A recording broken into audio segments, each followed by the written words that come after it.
ನನ್ನ ಹೆಸರು ಡಾಕ್ಟರ್ ಪ್ರವೀಣ್ ಅಂತ. ನಾನು ಪಿಡಿಯಾಟ್ರಿಷಿಯನ್ನು.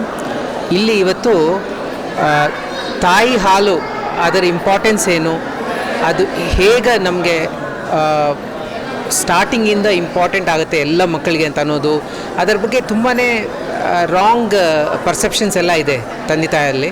ಅದು ಕ್ಲಿಯರ್ ಮಾಡಬೇಕು ಅಂತ ಹೇಳಿಬಿಟ್ಟು ಇದು ಅವೇರ್ನೆಸ್ ವೀಕ್. ಇದು ಪ್ರಪಂಚದ ಎಲ್ಲ ಕಡೆಯೂ ಮಾಡ್ತೀವಿ. ಇಲ್ಲಿ ಈ ವಾರ ಫಸ್ಟ್ ಡೇಟಿಂದ 7th ತನಕ ನಾವು ಈ ಅವೇರ್ನೆಸ್ ಮಾಡ್ತಾಯಿದ್ವಿ. ತಾಯಿ ಹಾಲು ಅನ್ನೋದು ಅದರಲ್ಲಿ ಎಲ್ಲ ಪೋಷಕಾಂಶ ಇದೆ. ಅದು ಒಂದೇ ಈ ಪದಾರ್ಥ ಈ ಪ್ರಪಂಚದಲ್ಲಿ ಮ್ಯಾನುಫ್ಯಾಕ್ಚರ್ ಮಾಡೋಕ್ಕೂ ಆಗಲ್ಲ, ನೀವು ಆರ್ಡರ್ ಮಾಡೋಕ್ಕೂ ಆಗಲ್ಲ.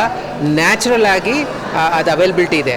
ಆದರೆ ತುಂಬ ಕಡೆ ನಮ್ಮ ಕರ್ನಾಟಕದಲ್ಲಿನೂ ಫಸ್ಟ್ ಡೇ ಸೆಕೆಂಡ್ ಡೇ ಹಾಲನ್ನು ಮಕ್ಕಳಿಗೆ ಕೊಡಲ್ಲ. ಅದು ತುಂಬ ಇಂಪಾರ್ಟೆಂಟು. ಅದನ್ನು ಕೊಲೆಸ್ಟ್ರಮ್ ಅಂತ ಹೇಳ್ತೀವಿ. ಅದು ಮಿಸ್ ಮಾಡಬೇಡಿ. ನಿಮ್ಗೆ ಏನನ್ನ ಸಂಶಯ ಇದ್ದು ಮಾತಾಡಬೇಕಂದ್ರೆ ಪಿಡಿಯಾಟ್ರಿಷಿಯನ್ ಜೊತೆ ಮಾತಾಡಿ. ಯಾವಾಗಲೂ ತಾಯಿ ಹಾಲು ಬಿಟ್ಟು ಬೇರೆ ಯಾವುದೂ ಬೇಕಾಗಲ್ಲ ಮಕ್ಕಳಿಗೆ. ಅದು ಇನ್ನು ಬಿಸಿ ಜಾಸ್ತಿ ಆದ್ರೂ, ಅಂದರೆ ನಮ್ಮ ಸಮ್ಮರ್ ಟೈಮಲ್ಲಿ ತುಂಬಾ ಡಿಹೈಡ್ರೇಷನ್ ಬರೋ ಚಾನ್ಸಸ್ ಇರುತ್ತೆ. ಆ ಸಮಯದಲ್ಲಿ ನೀವು ಪುನಃ ಹಾಲು ಕುಡಿಸ್ಬೋದು. ಯಾವುದೇ ಕಾಂಟ್ರಾಇಂಡಿಕೇಷನ್ ಅನ್ನೋದೇ ಇಲ್ಲ ಎದೆ ಹಾಲಿಗೆ. ಅದಕ್ಕೆ ತಾಯಿ ಒಬ್ಬರೇ ಅಲ್ಲ, ಫ್ಯಾಮ್ಲಿನೂ ಸಪೋರ್ಟ್ ಮಾಡಬೇಕಾಗತ್ತೆ.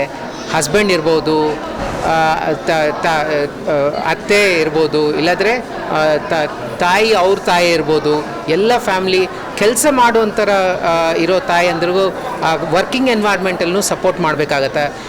ಅದಕ್ಕೆ ಇದು ಸೊಸೈಟಿ ರೆಸ್ಪಾನ್ಸಿಬಿಲಿಟಿ, ಒಂದು ಫ್ಯಾಮ್ಲಿ ರೆಸ್ಪಾನ್ಸಿಬಿಲಿಟಿ ಒಂದೇ ಅಲ್ಲ. ಪ್ಲೀಸ್ ಎಲ್ಲರೂ ಎಂಕರೇಜ್ ಮಾಡಿ. ಡೌಟ್ ಅದ್ರ ಬಗ್ಗೆ ಏನು ಇದ್ರೂ ಪಿಡಿಯಾಟ್ರಿಷಿಯನ್ನ ಮಾತಾಡಿಸಿ ಅವ್ರು ನಿಮಗೆ ಕ್ಲಾರಿಫೈ ಮಾಡ್ತಾರೆ. ಅದಕ್ಕೆ ನಾವು ಈ ಪ್ರೋಗ್ರಾಮ್ ಮಾಡ್ತಾಯಿದ್ವಿ. ಈ ಅವೇರ್ನೆಸ್, ಬ್ರೆಸ್ಟ್ ಫೀಡಿಂಗ್ ಅವೇರ್ನೆಸ್ ಅಂತ ಹೇಳ್ತೀವಿ. ಆ್ಯಕ್ಚುಲಾಗಿ ಈವನ್ 2 years ತನಕನೂ ಕೊಡಿಸ್ಬೋದು. ಬಟ್ ಏನಾಗುತ್ತೆ ಅಂದರೆ ಆ ಕೆಲಸ ಮಾಡೋದು ಅದರಿಂದ ಕಷ್ಟ ಇರ್ಬೋದು, ಅಥವಾ ಮಗುವೇ ತೊಗೊಳ್ದಾಗಿರ್ಬೋದು. ಬಟ್ ಅದಕ್ಕೆ ಅಟ್ಲೀಸ್ಟ್ 1 year ತನಕ ಆದರೆ ಡೆಫಿನೆಟಾಗಿ ಎದೆ ಹಾಲು ಕುಡಿಸ್ಬೋದು.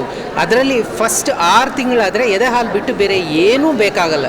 ಮೆಡಿಸಿನ್ಸ್ ಆಗಲಿ, ಬೇರೆ ಸಪ್ಲಿಮೆಂಟ್ಸ್ ಆಗಲಿ ಏನೂ ಬೇಕಾಗಲ್ಲ. ತಾಯಿ ಹಾಲು ಒಂದೇ ಸಾಕಾಗುತ್ತೆ. ನೋಡಿ, ಅದೇ ನೇಚರಲ್ಲಿ ಅದು ನ್ಯಾಚುರಲಾಗಿ ಮಗುಗೆ ಎಷ್ಟು ಬೇಕೋ ಅದು ಏಜ್ ಪ್ರಕಾರ, ಅಂದರೆ ಫಸ್ಟು 2 ದಿವಸದಲ್ಲಿ ನೀರಿನ ಅಂಶ ಕಡಿಮೆ ಇರುತ್ತೆ, ಪೋಷಕಾಂಶ ಜಾಸ್ತಿ ಇರುತ್ತೆ. 3-4 ದಿವಸ ಆದಮೇಲೆ ಮಕ್ಕಳು ಎಲ್ಲರೂ ಹೇಳ್ತಾರೆ, ತುಂಬಾ ಅಳ್ತಾ ಇದೆ ಮಗು ಅಂತ.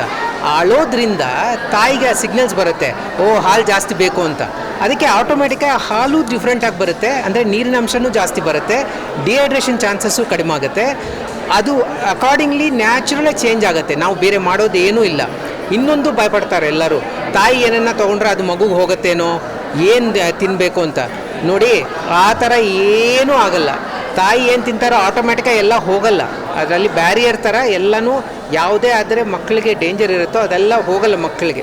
ಸೊ ತಾಯಿ ಇದು ಆರೋಗ್ಯವಾಗಿ ಯಾವುದೇ ಪಥ್ಯ ಆ ಥರ ಮಾಡಬೇಕಾಗಿದ್ದ ಅಗತ್ಯನೇ ಇಲ್ಲ.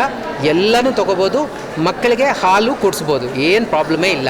ಕೆಲವು ಮೆಡಿಸಿನ್ಸ್, ಒಂದು ರೇರ್ ಮೆಡಿಸಿನ್ಸ್ ಇರುತ್ತೆ, ಅದು ತಾಯಿಯಂದ್ರೆ ತೊಗೊಳ್ತಾ ಇದ್ದರೆ ಅವ್ರು ಡಾಕ್ಟರ್ನ ಕೇಳ್ಬೋದು, ಅವ್ರು ತೊಗೊಳ್ಳೋ ಮೆಡಿಸಿನಿಂದ ಏನನ್ನ ಮಕ್ಕಳಿಗೆ ಹೋಗುತ್ತಾ ಅಂತ ಹೇಳಿಬಿಟ್ಟು.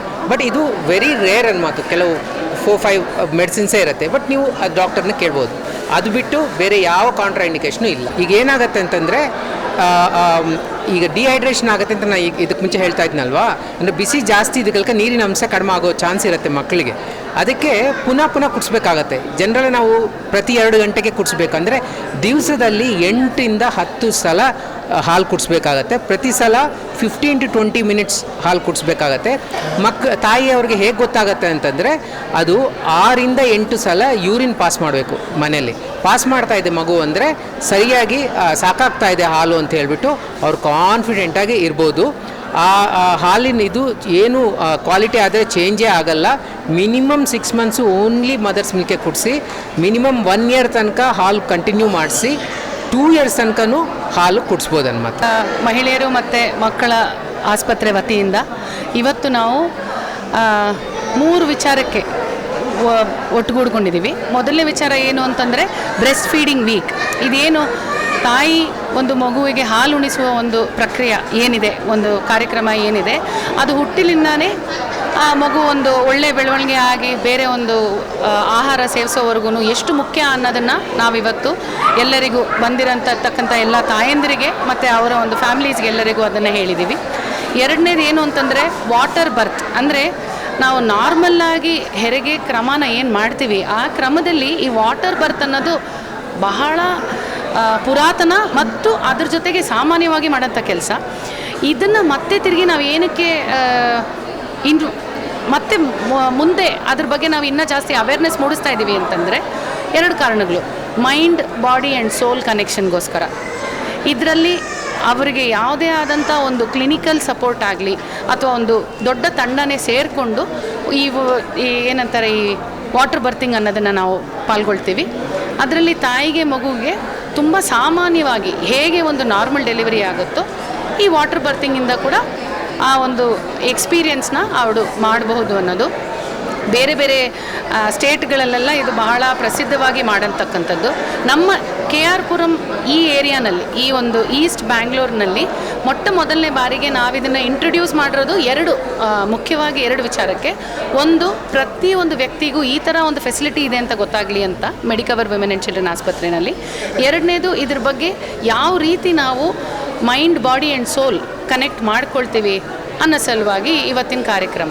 ವಾಟರ್ ಬರ್ತಿಂಗ್ ಅನ್ನೋದು ಪ್ರತಿಯೊಂದು ದೇಶದಲ್ಲೂ ಮಾಡ್ತಾರೆ ಸರ್. ಏನಂತಂದರೆ ಯಾವ ರೀತಿ ಕ್ಲಿನಿಕಲ್ ಟೀಮ್ ಒಟ್ಟುಗೂಡಿ ಮಾಡಬೇಕು ಅನ್ನೋದನ್ನು ನಾವು ನೋಡಿಕೊಂಡು ಟ್ರೈನ್ ಆಗಿರೋ ತಜ್ಞರು ಇರ್ತಾರ, ಅವ್ರ ಜೊತೆಗೆ ನರ್ಸಸ್ ಇರ್ತಾರ, ಡೂಲು ಸಿಸ್ಟಮ್ ಅಂತ ಒಂದು ಹೇಳ್ತೀವಿ, ಮಿಡ್ವೈಫರಿ ಅಂತ ಅದನ್ನು ಕರಿತೀವಿ. ಇವರೆಲ್ಲರೂ ಒಟ್ಟಿಗೆ ಸೇರಿ ಮಾಡ್ತಕ್ಕಂಥದ್ದನ್ನು ನಾವಿವಾಗ ಮತ್ತೆ ತಿರುಗಿ ಅಳವಡಿಸ್ಕೋತಾ ಇದ್ದೀವಿ. ಖಂಡಿತ ಬೇರೆ ದೇಶಗಳಲ್ಲಿ ಇದನ್ನು ತುಂಬ ಪ್ರಾಮುಖ್ಯತೆ ಕೊಟ್ಟು ಮಾಡಿರ್ತಾರೆ ಸರ್. ಇಲ್ಲಿ ನಾವು ಮೊದಲಾಗಿ ಟ್ರೈನ್ ಆಗಿದ್ದೀವ, ಅದಾದಮೇಲೆ ಅದನ್ನು ತಜ್ಞರು ಯೂಸ್ ಮಾಡ್ತಾ ಇದ್ದಾರೆ ಅನ್ನೋದನ್ನು ನಾವು ನೋಡಿಕೊಂಡು ಈ ಒಂದು ವಾಟರ್ ಬರ್ತಿಂಗ್ನ ಲಾಂಚ್ ಮಾಡಿದ್ದೀವಿ ಸರ್. ನಾವು ರೆಡಿ ಇದ್ದೀವಿ at any given point in time ಇದನ್ನು ಮಾಡೋದಕ್ಕೆ. ಮತ್ತು ಇದು ಬೈ ಚಾಯ್ಸ್, ಬೈ ಫೋರ್ಸ್ ಅಲ್ಲ. ಯಾರೇ ಒಬ್ಬರಾಗಲಿ ಇದು ನಾನು ಮಾಡಬೇಕು ಅಂತ ಒಂದು ಇಚ್ಛೆ ಇಟ್ಕೊಂಡು ಬಂದರು ಅಂತಂದರೆ ಅವ್ರಿಗೆ ನಾವು ಸಹಕಾರ ಕೊಟ್ಟು ಮಾಡ್ತೀವಿ. ಮತ್ತು ಹೈ ರಿಸ್ಕ್ ಏನಾದರೂ ಇತ್ತು ಅಂತಂದರೆ ಅದ್ರ ಬಗ್ಗೆ ಕೂಡ ನಾವು ಮಾಹಿತಿ ಮೂಡಿಸಿ ಅದು ಅವ್ರಿಗೆ ಅಡ್ವೈಸಬಲ್ಲ ಇಲ್ವಾ ಅನ್ನೋದನ್ನು ಹೇಳಿ ಅದ್ರ ತಕ್ಕ ಹಾಗೆ ನಾವು ಹೆರಿಗೆನ ಮಾಡ್ತೀವಿ ಸರ್. ನಾವೇನಂತ ಕರಿಬೋದು ಈ ಒಂದು ವಿಚಾರನ, ಅದಕ್ಕೋಸ್ಕರ ಅವೇರ್ನೆಸ್ ಅಂತ ನಾವು ಪದೇ ಹೇಳೋದು. ಪ್ರತಿಯೊಂದು ತಾಯಿ ಮಗು ಹುಟ್ಟಿದ ಕೂಡಲೇ ಅಲ್ಲಿಂದ 6 ತಿಂಗಳವರೆಗೂ ಬರೀ ತಾಯಿ ಹಾಲು ಉಣಿಸುವುದೇ ಬಹಳ ಮುಖ್ಯ. ಅದು ಏನಕ್ಕೆ ಅಪ್ಪ ಅಂತಂದರೆ ಇವಾಗ ನಮ್ಮ ಡಾಕ್ಟರ್ಸ್ ಎಲ್ಲ ಹೇಳ್ತಾಯಿದ್ರು, ಅದೇ ವ್ಯಾಕ್ಸಿನೇಷನ್ ಥರ ಅದು ಬಹಳ ಮುಖ್ಯ ಅಂತ. ಮುಂಚೆ ಸ್ಟೋನ್ ಏಜಲ್ಲಾಗಲಿ ಅದಕ್ಕೂ ಮುಂಚೆ ಆಗಲಿ ಜನಕ್ಕೆ ಏನು ಗೊತ್ತಿತ್ತು, ಯಾವ ಥರ ವ್ಯಾಕ್ಸಿನೇಷನ್ಸನ್ನೆಲ್ಲ ಬಂದಿತ್ತು, ಅದು ಯಾವುದೂ ಇರಲಿಲ್ಲ. ಇದರಿಂದನೇ ಆಗ್ತಾ ಇದ್ದಿದ್ದು.